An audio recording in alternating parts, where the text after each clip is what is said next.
家伙的禁闭就解除了。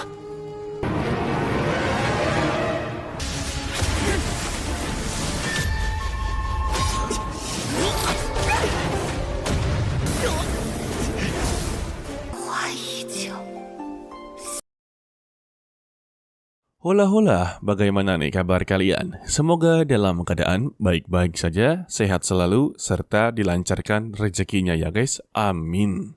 Pada pagi hari ini kita akanlah melanjutkan Tonghua dari Sun Wukong, anjay Sun Wukong, yang memiliki judul sebagai Tun Tianji. Seperti biasa ya, bagi kalian yang lupa atau yang belum menonton, kalian boleh tonton untuklah di part sebelumnya. Linknya ada di deskripsi.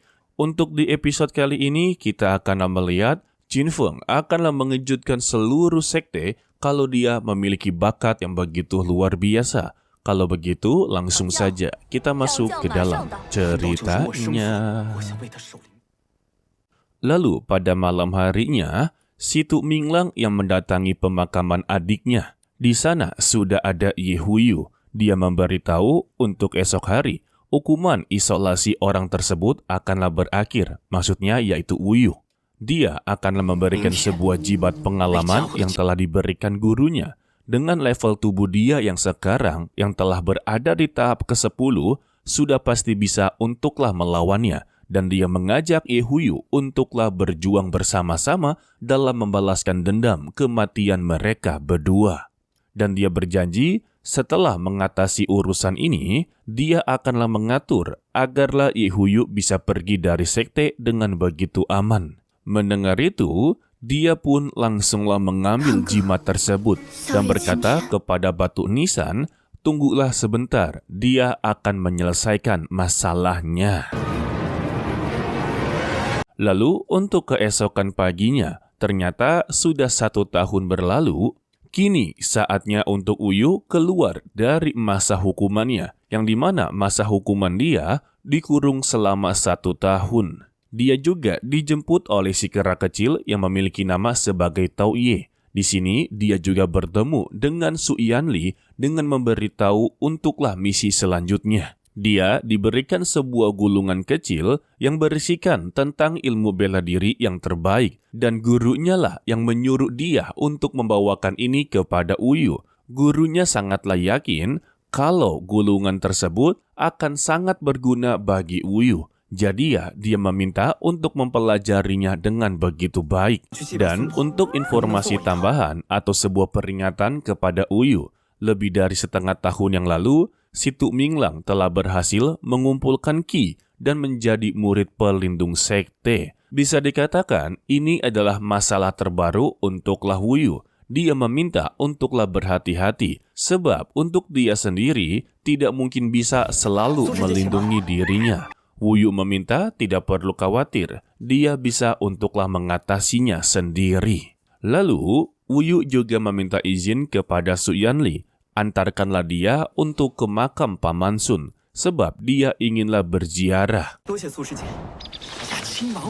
Sementara itu, di kediamannya Wuyu, di sana masih ada Qingmang yang sangatlah setia menunggu kepulangannya. Tetapi situasinya dia sedanglah digoda oleh beberapa murid. Salah satunya, murid yang berbadan besar, meminta kepada Qingmang untuklah berhenti menunggu kepulangan dari Wuyu. Karena itu sangatlah tidak penting. Lebih baik, pergilah bersama dia, maka dia akan mendapati banyak sekali manfaat. Salah satunya ya, dia memiliki banyak sekali harta. Dia yakin kalau Qingmang pasti menyukainya. Tetapi ya, Qingmang terlihat tidaklah begitu suka. Dia sangatlah risih dengan kehadirannya. Beruntungnya saja, Wuyu telah pulang, membuat Qingmang merasa begitu lega dan langsunglah menyambutnya. Sedangkan untuk para murid yang telah melihat kepulangan dari Wuyu, merasa ya dia percuma saja untuk bisa pulang.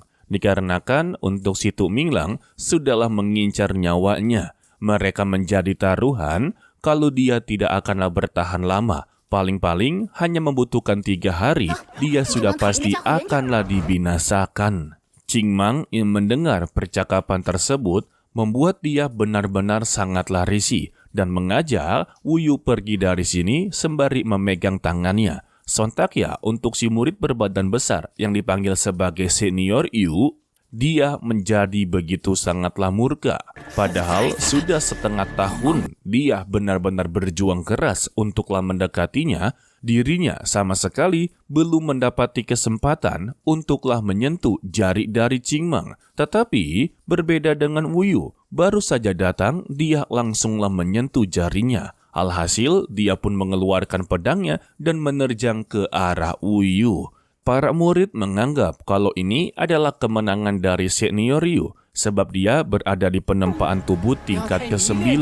Tetapi fakta dalam pertarungan, Senior Yu sama sekali tidak bisa melukai tubuh dari Wu Yu. Justru dialah yang mendapati pukulan telak sampai terpental. Masih belum kapok, dia kembali untuklah menerjang. Hal ini membuat Wu Yu menghela napas. Dia mengeluarkan tongkat surgawinya dan langsunglah memukulnya. Lagi-lagi Senior Yu langsunglah terpental. Dan ketika Wu Yu inginlah menghajarnya lagi, dia langsunglah bersujud dan memohon ampun kepadanya. Jangan habisi dirinya. Ya, untuk Wu Yu hanyalah menggertak, membuat dia menjadi begitu ketar-ketir. Dan dia pun mencoba melarikan diri. Tetapi Wu Yu meminta kepada dia untuklah bertanggung jawab atas apa yang dia lakukan. Karena untuk beberapa kayu yang telah disusun begitu rapi, tiba-tiba hancur karena pertarungan sebelumnya. Dan dia diminta untuklah merapikannya. Untuk Qingmang, dia menjadi begitu sangatlah penasaran. Sebenarnya, dia sudah berada di level yang mana. Tetapi Wu Yu sama sekali tidaklah memberitahunya dan tetaplah melanjutkan perjalanan menuju ke pemakaman milik dari Paman Sun. Setibanya di sana, dia pun langsunglah berziarah dengan memberikan beberapa minum anggur. Sayangnya, baru saja beberapa menit di sana, dia mendapati serangan tiba-tiba dari Ye Huiyu. Beruntungnya saja, serangan tiba-tiba ini berhasil untuklah ditangkis. Namun, Wu Yu menjadi begitu kecewa, padahal dia berpikir kalau si Tu Minglang sendirilah yang akan datang untuk menjumpai dirinya. Ye Huiyu menjawab, kalau si Tu Minglang tidak perlu datang, cukup dengan dia sudah pasti bisa untuklah mengalahkannya. Mendengar itu, Wu Yu langsunglah menantang, apakah benar kedatangan dia ini bisalah mengubah situasi yang dia inginkan. Dan pertarungan pun langsunglah dimulai. Sayangnya, Qingmang terlalu ikut campur. Dia melihat kalau Ye Huiyu ini adalah seorang wanita, jadi dia merasa kalau dia adalah lawan yang sepadan. Sehingga Qingmang menerjang terlebih dahulu, membuat beberapa bentrokan kekuatan juga terjadi. Lantas, Wu Yu meminta kepada Qingmang untuk tidak ikut campur. Dia tidak boleh terlibat dalam permasalahan ini.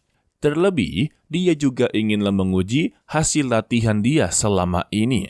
Begitu juga dengan Ye Huiyu, dia telah mempersiapkan beberapa jurus untuklah mengakhiri hidupnya. Lalu, serangan pun langsunglah dikerahkan, membuat mereka berdua mengalami bentrokan dan sama-sama terpental.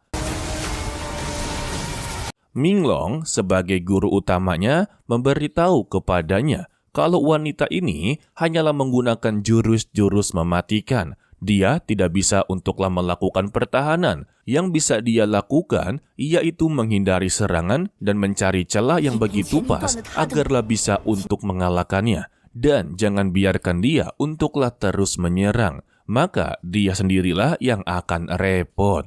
Lalu, Wu Yu langsunglah memuji kehebatan dari Ye Huiyu. Dia memang praktisi yang berada tingkat ke-10 yang begitu hebat. Dan pertanyaan dia kepada Ye Huiyu, mengapa dia begitu sangatlah rela untuklah mempertaruhkan nyawanya demi keluarga si Tu, terutama untuklah si Tukang. Yang ternyata di balik alasan Ye Huiyu begitu sangatlah setia kepada si Tukang, 18 tahun yang lalu, si Tukang telah menyelamatkan hidupnya dari kematian. Tetapi setahun yang lalu, dia telah mengakhiri hidupnya. Jadi, sebagai tanda balas budi, dia akanlah mengakhiri hidup dari Wu Yu. Mendengar ini ya, Wu Yu hanya bisa geleng-geleng kepala. dan dia kembali mengambil ancang-ancang membuat serangan tongkatnya berhasil mengenai tubuh dari Yehuyu dan dia langsunglah tersungkur-sungkur. Sayangnya, Wuyu begitu sangatlah lengah. Dia meminta kepada Yehuyu beritahu kepada si Tuminglang untuk datang sendiri dan bertarung dengannya. Selagi dia memberikan peringatan, tangan kanan dari Yehuyu memegang sebuah jimat. Dia pun langsunglah melemparkannya dan mengenai tubuh dari Yehuyu sampai terbakar. Ya elah. Lantas, Cingmang yang melihatnya kembali untuklah membantu. Namun apa daya, ranah dia ini terlalu begitu rendah. Hanya dengan beberapa gerakan saja, dia langsunglah terpental. Sedangkan untuk Minglong, dia sungguhlah tidak suka kalau wilayahnya terdapat api. Hanya dengan satu jentikan jari saja, jimat yang membakar kesadaran dari Wuyu langsunglah menghilang. Dan dia juga memberikan sedikit kekuatannya, membuat Wuyu berhasil mengeluarkan kekuatan 5 elemen yang memiliki wujud sebagai naga dan dia menyebutnya sebagai Long Yue. Dan Yehuyu terhantam serangannya membuat dia terluka cukuplah parah. Dan dia hanya meminta kepada Yehuyu untuklah berhenti keras kepala. Dirinya tidaklah mungkin bisa untuk mengalahkannya. Namun ya tetap saja keras kepalanya ini masihlah ada. Dia kembali mengeluarkan pedangnya dan menerjang kembali. Alhasil, Wuyu langsunglah bersikap keras. Dia juga mengerahkan tongkatnya, membuat bentrokan kekuatan terjadi. Sampai-sampai Yehuyu yang tidak bisa untuklah mempertahankannya, dia langsunglah terpental ke dalam jurang. Sembari mengingat masa-masa terindahnya dengan si tukang. Dan kita akhiri untuklah video kali ini. Dilanjutkan untuklah di hari Rabu ya guys. Bagi yang bertanya-tanya, sebetulnya untuk Wuyu telah berada di ranah apa? Ya, untuk Wuyu telah berada di penempaan tubuh tingkat ke-8. Meskipun tingkat ke-8 ya, dia memiliki backingan yang begitu kuat, contohnya seperti Minglong. Iya, sudah pasti dia memiliki kemampuan yang luar biasa guys. Hanya dengan satu jentikan jari saja, jimat paling terkuat hilang begitu saja. Dan Mimin ucapkan terima kasih kepada kalian yang telah menonton sampai akhir. Pesan dari Mimin, tetaplah menjadi orang yang baik, walaupun itu sangatlah sulit. To be continue, sampai jumpa di video berikutnya. Bye-bye.